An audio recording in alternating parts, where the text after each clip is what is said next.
Très heureux de vous retrouver pour cet épisode numéro 11 de la série Traverser la nuit de ce monde. Aujourd'hui, le thème, c'est l'étoile brillante du matin. Après avoir entendu le cri dans la nuit, nous voyons l'étoile brillante du matin arriver. Nous allons dans le dernier chapitre de la Bible, alors que la série touche bientôt à sa fin. Apocalypse chapitre 22, versets 12 à 17. « Voici, je viens bientôt et ma rétribution est avec moi pour rendre à chacun selon ce qu'est son œuvre. Je suis l'alpha et l'oméga, le premier, le dernier, le commencement et la fin. Heureux ceux qui lavent leurs robes afin d'avoir droit à l'arbre de vie et d'entrer par les portes de la ville. Dehors les chiens, les enchanteurs, les impudiques, les meurtriers, les idolâtres et quiconque aime et pratique le mensonge. » Tout le monde n'ira pas au paradis. Ça en est la preuve. Moi, Jésus, j'ai envoyé mon ange pour vous attester ces choses dans les églises. Je suis le rejeton et la postérité de David, l'étoile brillante du matin. Et l'esprit et l'épouse disent, viens, et que celui qui entend dise, viens, et que celui qui a soif vienne, que celui qui veut prenne de l'eau de la vie gratuitement. Viens Seigneur, alors que dans de nombreux pays, l'Église est en proie à la persécution et que l'Esprit est le témoin direct du mal qui se répand et qui s'accroît sur cette terre, tous deux, l'Église et l'épouse, disent « Viens Seigneur, viens nous chercher, viens dans notre vie, dans la vie de l'Église, mais viens surtout nous prendre avec toi, toi l'étoile du matin. » Jésus, c'est l'étoile brillante du matin. La Bible regorge de métaphores, et on en a vu plusieurs pendant cette série, de paraboles également, et il est donc important de creuser un peu plus ces images-là pour mieux cerner la grandeur de celles-ci. Et donc l'étoile du matin, c'est aussi celle qui est appelée l'étoile du berger, et en fait c'est la planète Vénus. Alors ça on le sait peu finalement, mais ça correspond à la planète Vénus qui est très brillante. C'est la planète la plus chaude du système solaire. Et ça c'est déjà un premier élément intéressant par rapport à Dieu dont la définition est le feu, un feu dévorant, c'est la plus chaude, en dehors bien sûr du soleil. Jésus, dans l'Apocalypse, au tout démarrage du livre de l'Apocalypse, est décrit comme de l'airain ardent. Cette planète se situe entre le Soleil et la Terre, véritablement comme Jésus va être l'intermédiaire entre Dieu et nous. Il vient rappeler dans la nuit de ce monde que c'est autour du Soleil que nous tournons et non l'inverse.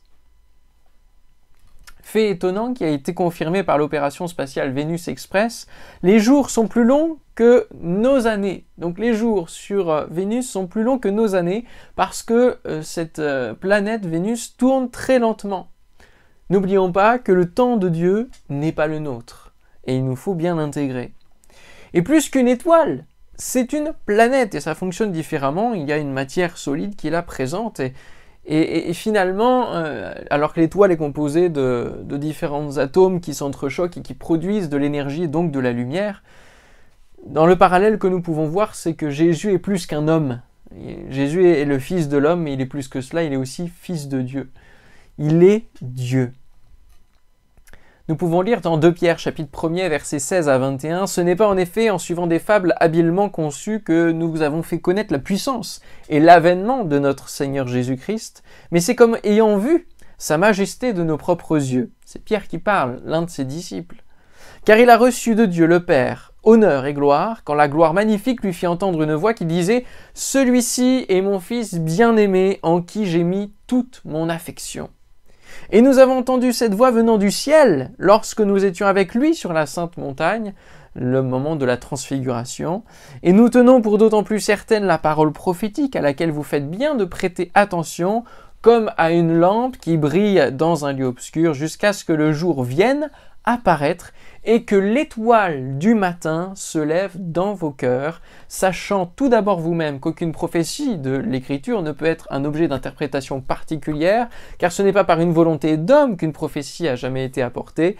mais c'est poussé par le Saint-Esprit que des hommes ont parlé de la part de Dieu. L'apôtre Pierre nous apporte donc un témoignage en direct, solide et sûr, et confirmé donc par les autres disciples, par les évangiles, par des centaines de témoins de ce que Jésus a fait Et donc cette étoile, nous devons l'aimer et la chérir en nous comme une encre de l'âme. Nous la portons dans notre cœur, c'est cette chaleur-là de Christ qui est en nous. Nous sommes appelés à avoir les mêmes sentiments que lui, donc les sentiments qui sont en Jésus-Christ, son caractère, à revêtir tout cela et que cette étoile se lève dans nos cœurs. Et même s'il est parti nous préparer une place et que son esprit est avec nous, c'est l'esprit de Christ, de Christ.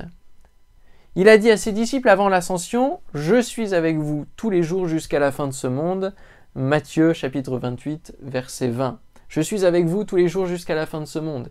Il est parti, mais il est quand même là, comme une étoile qui brille dans la nuit.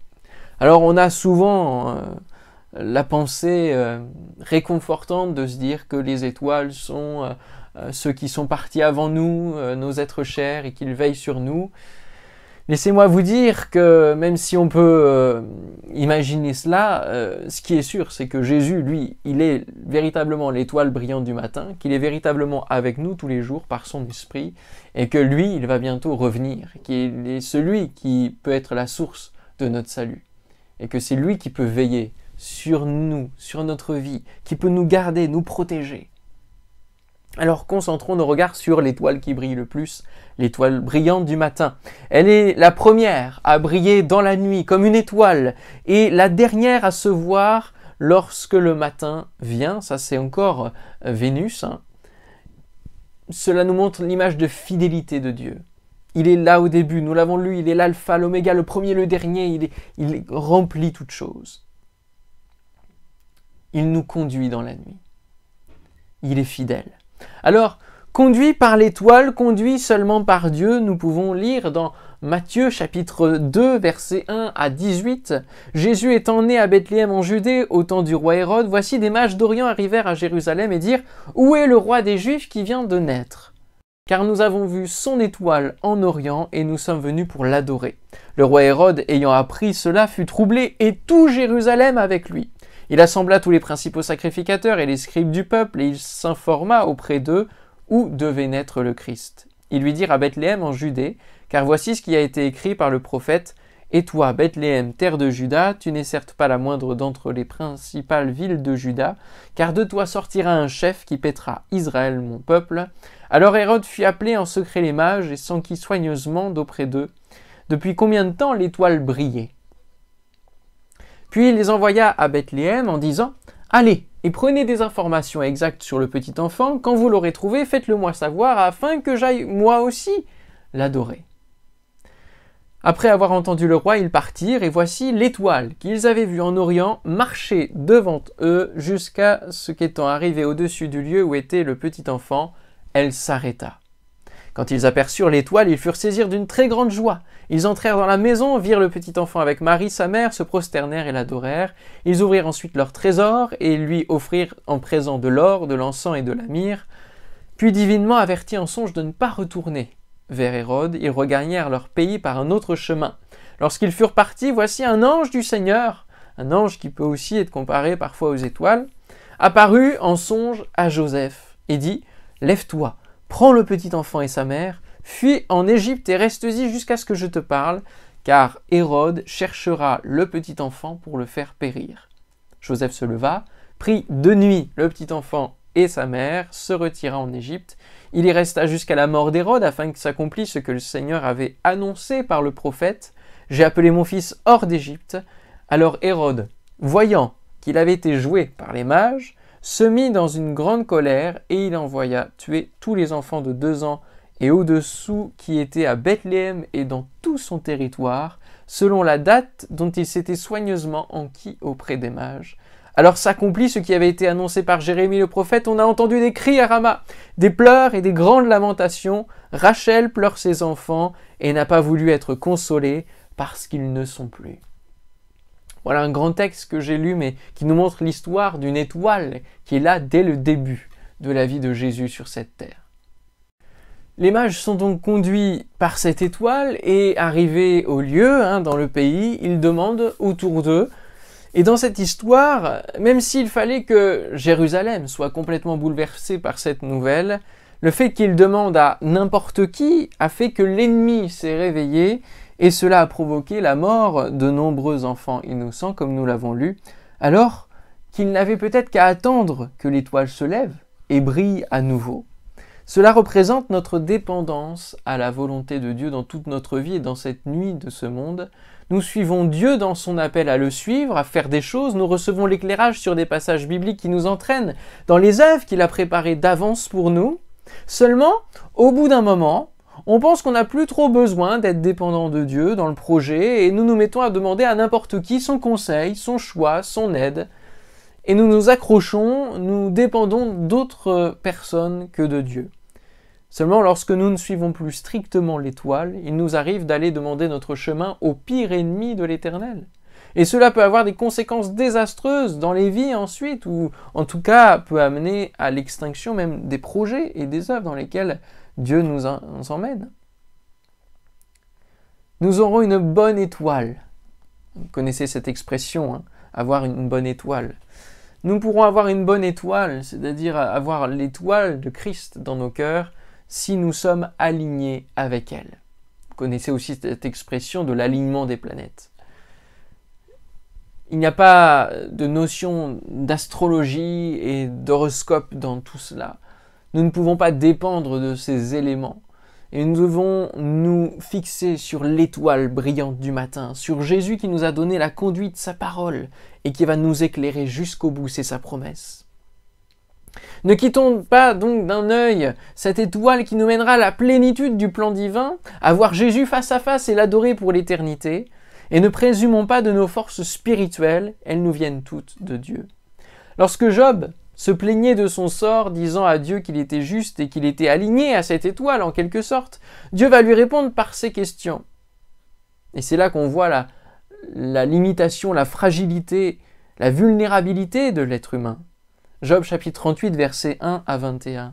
L'Éternel répondit à Job du milieu de la tempête et dit « Qui est celui qui obscurcit mes desseins par des discours sans intelligence ? Saint terrain comme un vaillant homme, je t'interrogerai et tu m'instruiras. Où étais-tu quand je fondais la terre ? Dis-le si tu as de l'intelligence. Qui en a fixé les dimensions, le sais-tu ?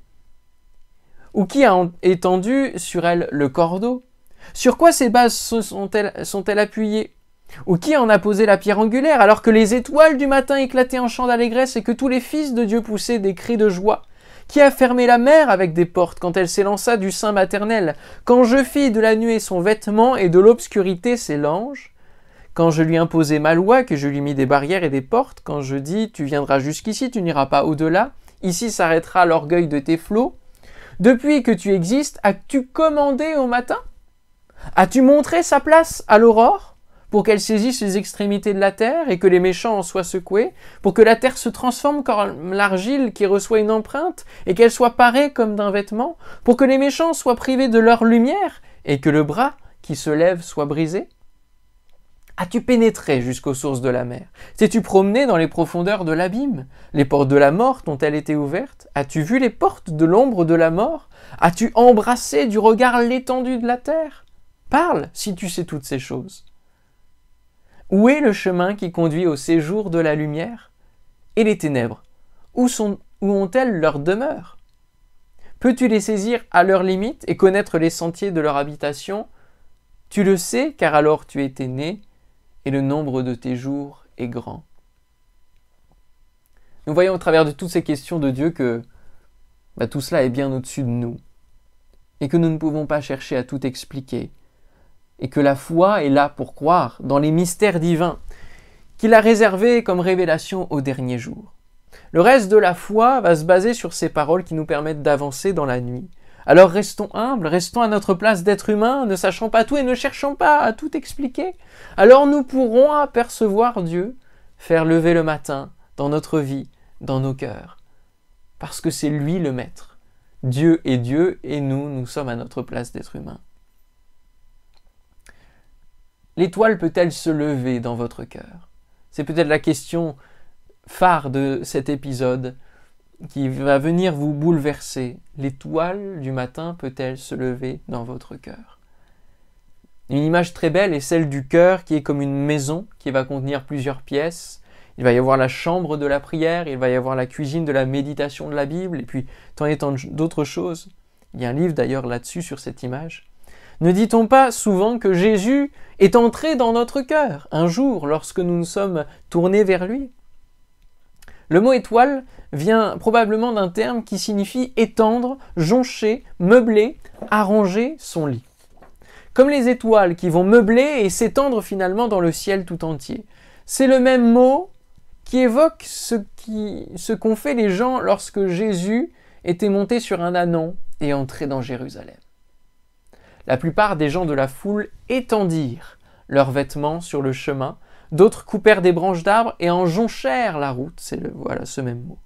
Ceux qui précédaient et ceux qui suivaient Jésus criaient « Hosanna au fils de David, béni soit celui qui vient au nom du Seigneur. Hosanna dans les lieux très hauts. » Lorsqu'il entra dans Jérusalem, toute la ville fut émue, de nouveau, comme au tout début à sa naissance. Et l'on disait « Qui est celui-ci » La foule répondait « C'est Jésus, le prophète de Nazareth en Galilée. » Jésus entra dans le temple de Dieu, il chassa tous ceux qui vendaient et qui achetaient dans le temple, il renversa les tables des changeurs et les sièges des vendeurs de pigeons. Il leur dit, il est écrit, ma maison sera appelée une maison de prière, mais vous, vous en faites une caverne de voleurs. Évangile de Matthieu, chapitre 21, versets 8 à 13. Ce texte nous remet en alerte, une fois de plus, de savoir où sont nos priorités, qu'est-ce qui remplit notre cœur. Et du coup, est-ce que Dieu va pouvoir faire lever cette étoile brillante du matin dans notre cœur? Y a-t-il assez de place pour que l'étoile du matin se lève dans votre cœur lorsqu'il reviendra? Peut-il avoir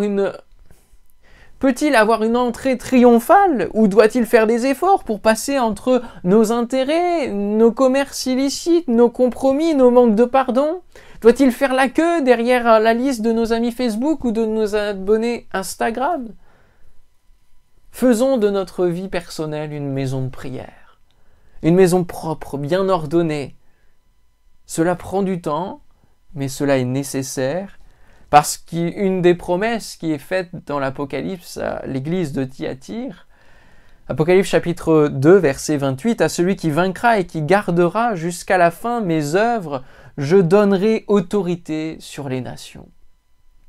Et je lui donnerai l'étoile du matin. » En conclusion, briller comme les étoiles. Nous sommes appelés à cela, c'est notre destinée. Jésus est l'étoile du matin, il est aussi celui qui conduit chacun de nous à Dieu. Il est lui-même Dieu, Fils de Dieu. Il est l'alpha et l'oméga, il est complet en toutes choses. Tout comme il est la victime expiatoire, et puis il est celui qui l'offre, le souverain sacrificateur qui l'offre, et il est aussi la pierre angulaire du temple dans lequel la victime est offerte. Christ est tout. Et nous sommes ses disciples et nous sommes appelés à l'imiter. Au travers de notre foi, nous participons à la nature divine et nous imitons notre Maître. Aussi, nous sommes appelés à briller comme Jésus, comme des étoiles. Et c'est ce que dira Daniel dans son livre, chapitre 12, versets 1 à 4, en parlant de la fin des temps, en parlant du dernier jour, au moment du jugement que nous verrons dans le prochain épisode. En ce temps-là se lèvera Michaël, le grand chef, le défenseur des enfants de ton peuple. Et ce sera une époque de détresse, telle qu'il n'y en a point eu de semblable depuis que les nations existent jusqu'à cette époque. En ce temps-là, ceux de ton peuple qui seront trouvés inscrits dans le livre seront sauvés. Plusieurs de ceux qui dorment dans la poussière de la terre se réveilleront, les uns pour la vie éternelle, les autres pour l'opprobre, pour la honte éternelle. Ceux qui auront été intelligents brilleront comme la splendeur du ciel, et ceux qui auront enseigné la justice à la multitude brilleront comme les étoiles, à toujours et à perpétuité. Toi, Daniel, tiens secrète ces paroles, et scelle le livre jusqu'au temps de la fin. Plusieurs alors le liront, et la connaissance augmentera. Comme un recommencement de la création à l'origine, Genèse chapitre 1 verset 16, où Dieu va créer les différents luminaires et les étoiles, Dieu va refaire un nouveau monde, une nouvelle terre, de nouveaux cieux, et cette nouvelle vie en lui fait que nous allons devenir des étoiles et que nous allons briller comme la splendeur du ciel. Merci au Seigneur pour cette image de l'étoile brillante du matin. Que le Seigneur vous bénisse. On se retrouve très bientôt pour la prochaine vidéo et la suite de la série.